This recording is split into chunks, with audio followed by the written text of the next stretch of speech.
بسم اللہ الرحمن الرحیم۔ السلام علیکم ورحمۃ اللہ وبرکاتہ۔ یہ نحو میر کا 10واں سبق ہے۔ اس میں ہم اسم کی ایک اور تقسیم پڑھیں گے جس میں اسم کی دو قسمیں بنتی ہیں، ایک مذکر اور دوسری مؤنث۔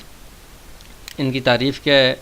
مذکر اسے کہتے ہیں کہ جس میں تانیث کی کوئی علامت نہ پائی جائے، یعنی مؤنث ہونے کی کچھ علامتیں ہیں جو آگے ذکر کی جائیں گی، ان میں سے کوئی بھی علامت کسی اسم میں نہیں پائی جا رہی تو وہ اسم کیا ہوگا؟ وہ مذکر ہوگا، جیسے رجل۔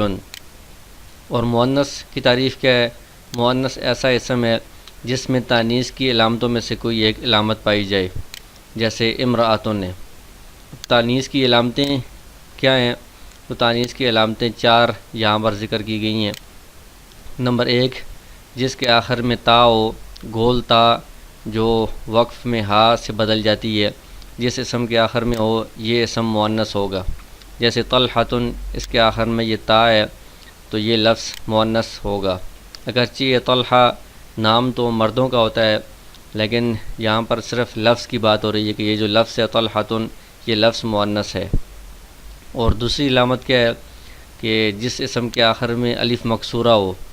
الف مکسورہ کا مطلب یہ ہے کہ اس میں مد نہیں ہے، اس کو زیادہ لمبا کر کے نہیں پڑھا جاتا بلکہ ایک الف کی مقدار میں تھوڑا لمبا کر کے پڑھا جاتا ہے، جیسے حبلا ہے، اس کے آخر میں لام پر جو کھڑا زبر ہے یہ الف کے قائم مقام ہے، یہ الف مکسورہ ہے، اس کو مد کی طرح زیادہ لمبا نہیں کر کے پڑھتے، کسر کے ساتھ پڑھتے ہیں، تو یہ الف مکسورہ اس کے آخر میں ہے، تو حبلا یہ بھی لفظ مؤنث ہوگا۔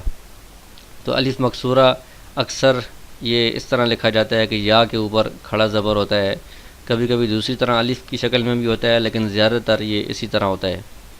اور تیسری علامت یہ ہے کہ الف ممدودہ ہو جس اسم کے آخر میں، وہ بھی مؤنث ہوگا۔ الف ممدودہ کا مطلب یہ ہے کہ جس پر مد ہوتی ہے اس کو زیادہ لمبا کر کے پڑھا جاتا ہے، جیسے حمراء، اس میں آخر میں حمزہ ہوتا ہے، حمزہ سے پہلے جو الف ہوتا ہے اس پر مد ہوتی ہے، اس کو زیادہ لمبا کر کے پڑھتے ہیں، تو جس اسم کے آخر میں یہ الف ممدودہ مد والا الف ہوگا یہ اسم بھی مؤنث ہوگا۔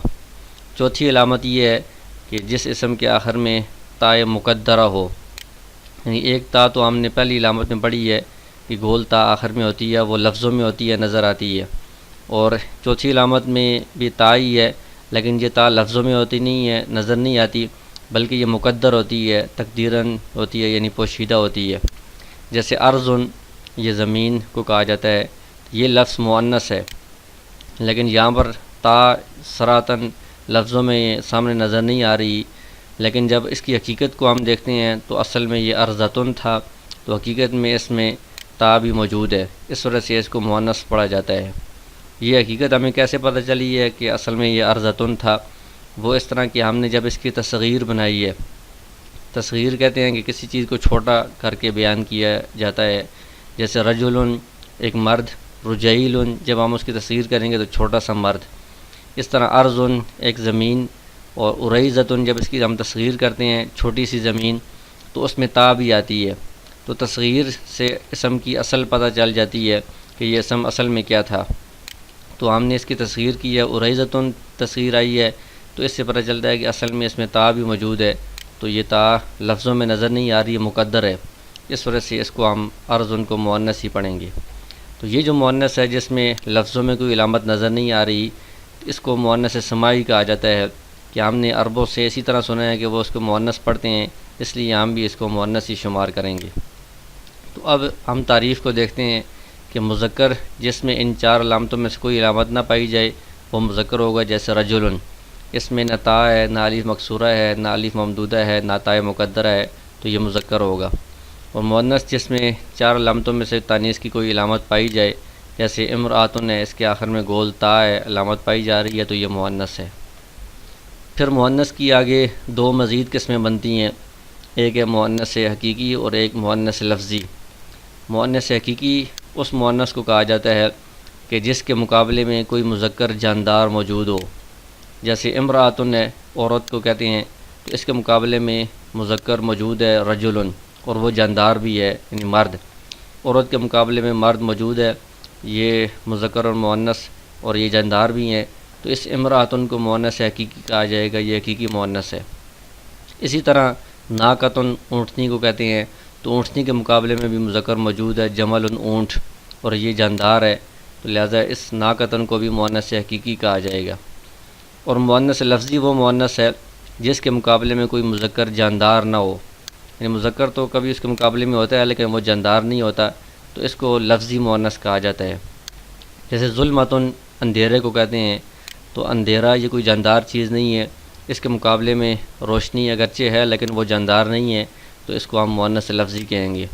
اسی طرح قوتن طاقت، تو یہ بھی جاندار نہیں ہے، اس کے مقابلے میں بھی کوئی مذکر جاندار موجود نہیں ہے، تو اس کو بھی مؤنث لفظی کہا جائے گا۔ اس کے بعد پھر آگے اسم کی ایک اور تقسیم کو بیان کیا گیا ہے واحد، تثنیہ، جمع کے اعتبار سے۔ تو اس میں اسم کی 3 قسمیں بنتی ہیں، ایک واحد، دوسری تثنیہ، تیسری جمع۔ واحد کسے کہتے ہیں؟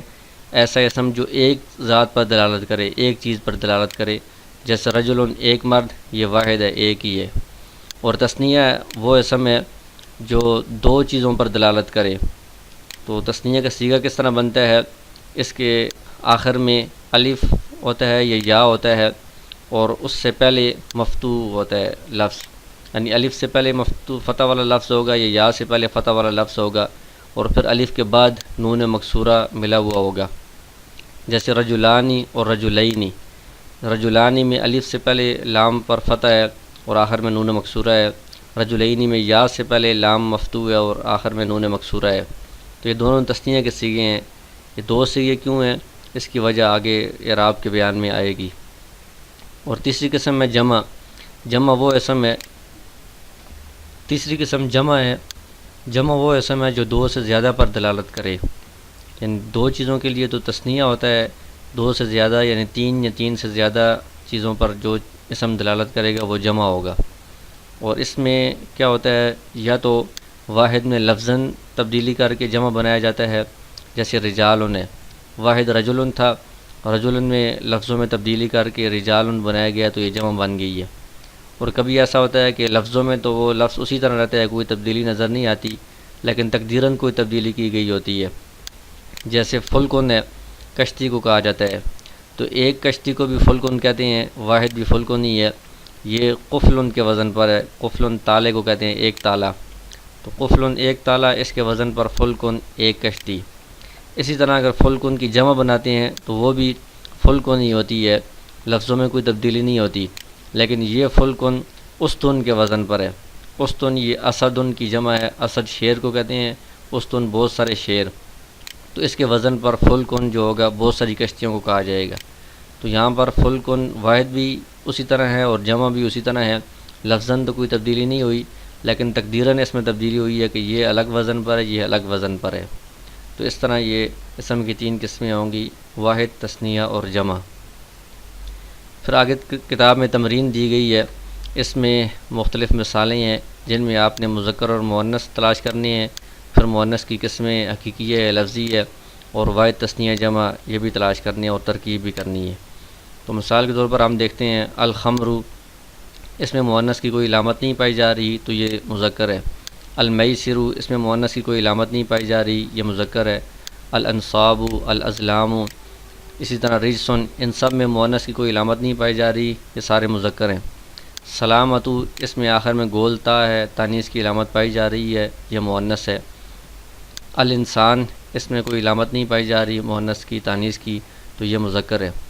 آگے سعادتو، اس میں آخر میں گول تا ہے، تانیث کی علامت، یہ مؤنث ہے۔ اس طرح الامتی، اس میں آخر میں تانیث کی علامت تا ہے، یہ مؤنث ہے۔ الفقہاء، اس میں آخر میں الف ممدودہ ہے، مد والا الف ہے، تو یہ بھی مؤنث ہوگا۔ اسی طرح یہ صفراء، آخر میں الف ممدودہ ہے، مد والا الف، یہ بھی مؤنث ہوگا۔ بقرۃن، اس کے آخر میں تا ہے، گول تا، تانیث کی علامت ہے، یہ بھی مؤنث ہے۔ اسی طرح الدنیا، اس میں آخر میں یہ الف ہے، الف مکسورہ، مد والا نہیں ہے، دوسرا الف ہے، تو یہ بھی مؤنث ہے، اس لیے آگے مشحونۃن جو اس کی خبر ہے اس کو بھی مؤنث لایا گیا ہے، تو یہ مشحونۃن، اس کے آخر میں تا ہے، یہ بھی مؤنث ہے۔ تو اس طرح سارے جو جملے ہیں ان میں آپ مذکر اور مؤنث تلاش کریں، اور جو مؤنث ہے پھر وہ مؤنث حقیقی ہے، لفظی ہے، یہ بھی آپ تلاش کریں۔ اور دوسرا اس میں واحد، تثنیہ، جمع کی بھی وضاحت کرنی ہے، الخمر یہ واحد ہے، ایک چیز پر دلالت کر رہا ہے، المیسر یہ بھی واحد ہے، الانصاب یہ نصب کی جمع ہے، بتوں بہت سارے بتوں کو کہا جاتا ہے تو یہ جمع ہوگا، الازلام یہ بھی جمع ہے، تیروں کو کہا جاتا ہے، الانسان ایک انسان پر دلالت کر رہا ہے، یہ واحد ہے، النفس یہ واحد ہے، سعادتو یہ سید کی جمع ہے، یہ جمع ہوگا، الامتی ایک ہے، الفقہاء یہ فقیہ کی جمع ہے۔ تو اس طرح یہ مختلف الفاظ میں کچھ واحد ہیں، کچھ تثنیہ ہیں، کچھ جمع ہیں۔ یہ دولت الملوکی یہ ملوک جمع ہے، الملائکۃ یہ بھی جمع ہے، بہت سارے فرشتوں کو کہا جاتا ہے، مکرمون یہ بھی جمع ہے، الشیخانی یہ تثنیہ ہے، آخر میں الف ما قبل مفتوح اور نون مکسورہ اس میں آ رہا ہے۔ تو اس طرح باقی جو جملے ہیں ان میں بھی آپ یہ مذکر مؤنث اور مؤنث حقیقی اور لفظی اور واحد تثنیہ جمع یہ بھی آپ تلاش کریں اور سارے جملوں کی ترکیب بھی کریں، اور وہ آپ اپنی کاپی پر لکھ کر ہمیں سینڈ کر دیں۔